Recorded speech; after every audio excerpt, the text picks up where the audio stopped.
নমস্কার, কেমন আছেন আপনারা? আমি পৌলমী আবারও এলাম নতুন একটি ব্লগ নিয়ে। আশা করছি আপনারা সকলে ভালোই আছেন। আজ নববর্ষ, সকলকে জানাই শুভ নববর্ষের প্রীতি ও শুভেচ্ছা। তো আজকে নববর্ষ উপলক্ষে আমি ভেবেছি একটা মেকআপ লুক শেয়ার করব। নববর্ষের মেকআপ করব করে আর করা হয়নি। আজকে নববর্ষের মধ্যে সাদা লাল শাড়ি না হয়ে আজকে একটা অন্যরকমই করলাম। সাদা লাল তো করাই হয়, আগের বছরের ভিডিওটায় লাল শাড়ি পরে করেছিলাম, যারা দেখোনি গিয়ে দেখে এসো। তো আজকে এই কালারের শাড়িটা পরেছি। এটা একটু ময়ূরকণ্ঠী টোনের শাড়িটা। তো আজকে লুকটা কেমন করে কি করছি তোমাদেরকে স্টেপ বাই স্টেপ দেখাবো। আজকে ব্লগটি একটি অন্যরকমভাবে হতে চলেছে, আশা করছি আপনাদের ব্লগটি ভালো লাগবে। চলো তাহলে এবার আমার মেকআপ লুকটা শুরু করা যাক। ভেবেছিলাম নববর্ষের আগেই মেকআপ লুকটা ক্রিয়েট করব, কিন্তু নানা কাজে করা হয়নি। তো ভাবলাম না, আজকে যখন নববর্ষ এসেই গেছে তো নববর্ষের দিনেরই মেকআপ লুকটা শেয়ার করছি। তো ফার্স্টে আমি একটা ওয়েট টিস্যু নিয়ে মুখটা ক্লিন করে নিচ্ছি। ফেস ওয়াশ দিয়ে ধুয়ে এসেছি।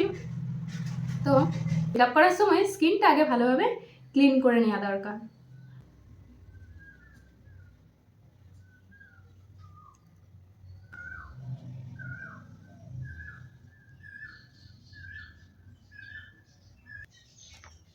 এবার আমি ইউজ করব টোনার। আমার কাছে দুটো টোনার রয়েছে, তো আজকে আমি এটা ইউজ করছি, প্লামে।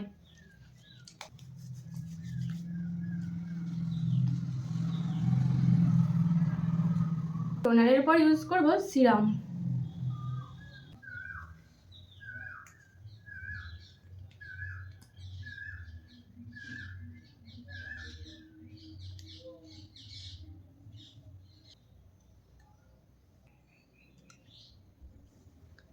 এরপর ইউজ করব ময়শ্চারাইজার।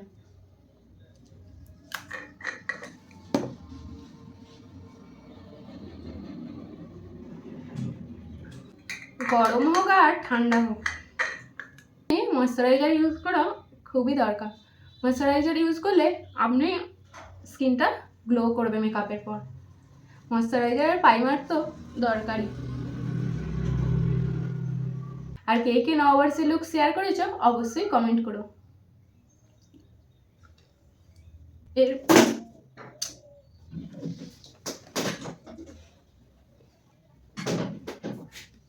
পড়ে গেল। এটা হচ্ছে ডারমার সানস্ক্রিন। এই মেকআপ করছি যেহেতু সানস্ক্রিন তো অবশ্যই দরকার।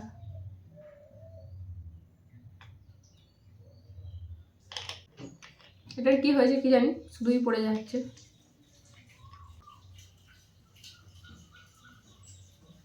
এরপর ইউজ করব প্রাইমার। এটা একটা কালার বারের প্রাইমার আছে।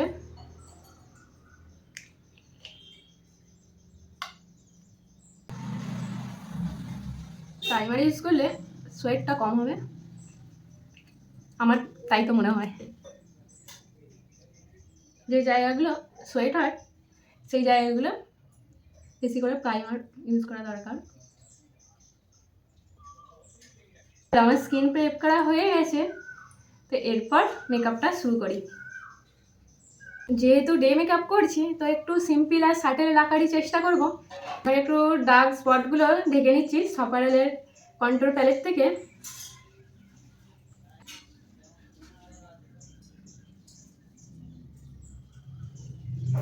যেহেতু ফ্যান অফ করে করছি তো সোয়েট ভালোই হচ্ছে। ফ্যান চললে আর কিছু শোনা যাবে না।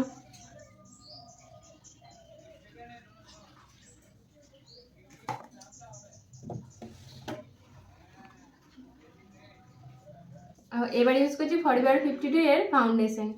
এটা আর একটা, এই দুটো মিক্সড করে আমার সেটটা নিয়ে আসবো। দুটো ফাউন্ডেশন মিক্স করার সময় ব্লেন্ডিংটাই আসল, খুব ভালোভাবে ব্লেন্ড করতে হবে।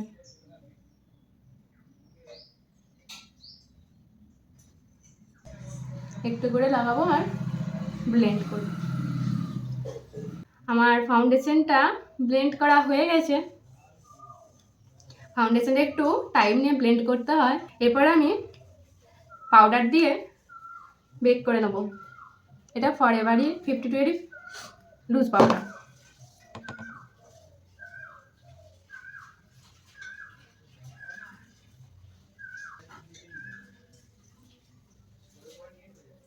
প্যাক দিয়েও একটু মিক্স করে নিচ্ছি।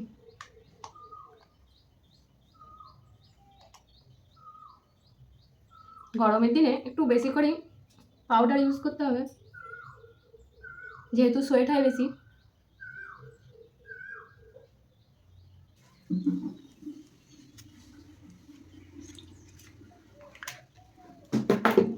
এরপর আমি আইব্রোটা ড্র করে নেবো। ফেসটা বেশি সাদা লাগছে, তাই আগে আমি কন্ট্রোর ব্লাশারটা করে নিই। চলো,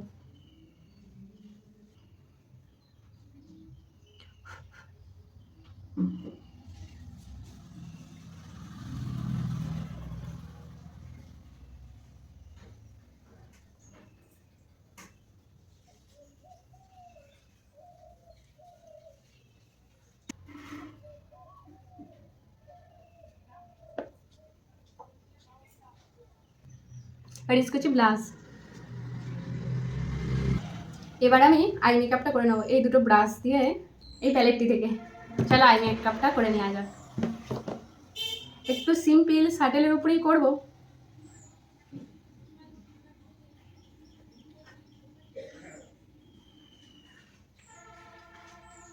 আই মেকআপ কমপ্লিট।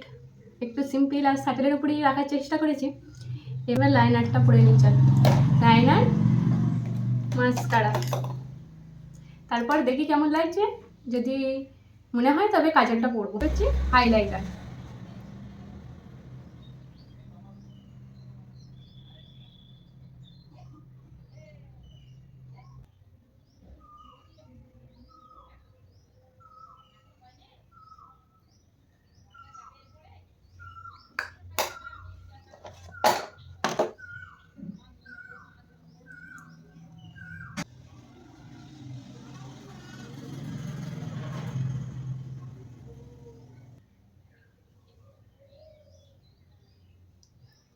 এবার লিপস্টিকটা ইউজ করলি মেকআপ কমপ্লিট। চলো লিপস্টিক ইউজ করে তোমাদের সাথে দেখা করছি। এরপর ইউজ করে নেবো ফিক্সার।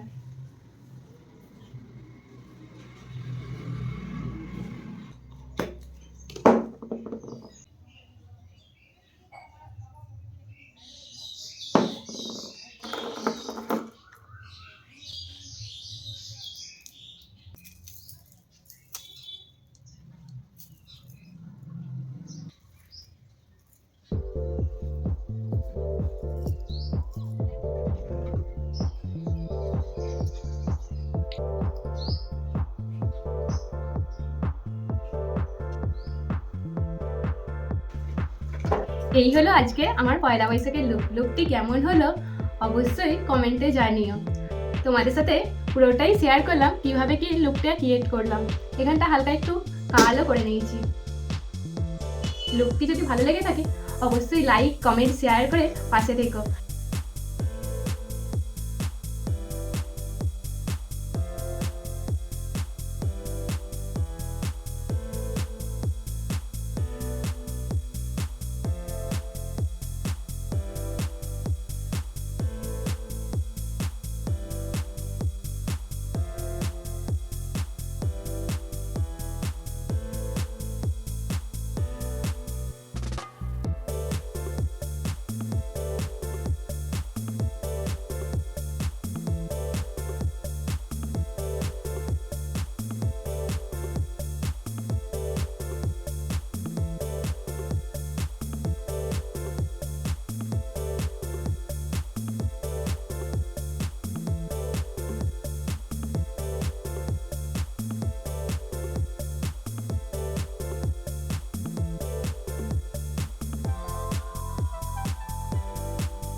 কি পরিমাণে সোয়েট হচ্ছে তোমরা দেখেই বুঝতে পারছো।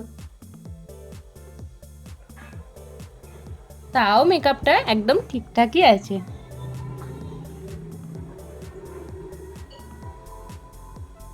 চলো আজকের ব্লগটা এতটুকুই। সবাই ভালো থেকো, সুস্থ থেকো, আবারও আসবো নতুন একটি ব্লগ নিয়ে।